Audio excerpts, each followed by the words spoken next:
What was your initial thoughts whenever you saw Letang pass the puck back to Malkin and the puck went into their own net?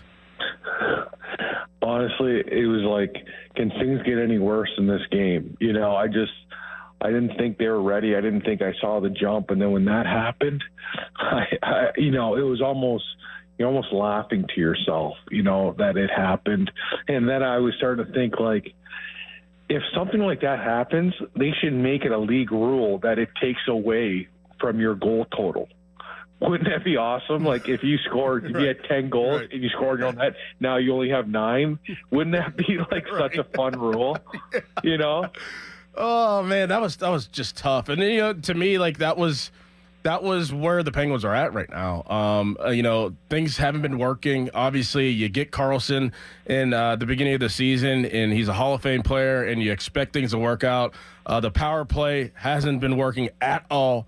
How do they fix it? How do they move forward? And, what do you expect in response from this team? Because that could be demoralizing whenever you have plays like that, especially between two Hall of Famers. You're calling Carlson a Hall of Famer? Potential Hall of Famer. Potential. I always thought, I was talking about the sequence of the puck going into the net between Letang and Malkin. Sorry. Yeah, that's true. Those two are Hall of Famers. But I think this is a big game to look in the mirror and really assess where they are, what kind of team they are, because everything they did to build up that streak where they were really kind of humming along, looking positive, it just went flat after the last 2 games. Again, they were up by 2 goals in Vegas. They come back and win. Last night, I thought I was going to see a response game. I didn't like their game at all. It just seemed like Arizona was a lot faster, a lot harder on pucks. And just imagine if you took Sidney Crosby out of the Pittsburgh Penguins lineup, where they would be at. It would be scary. It would literally be scary. So I think they really have to look. And I do think I think they do need a change. It's too stale. It's been stale for, last, week or two.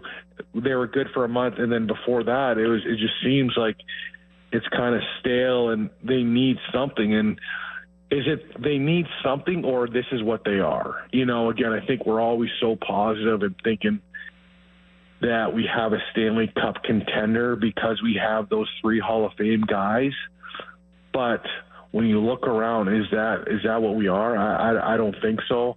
I do still think something's going to happen and we'll get them into a positive kind of mindset, either, adding a player, getting rid of a player.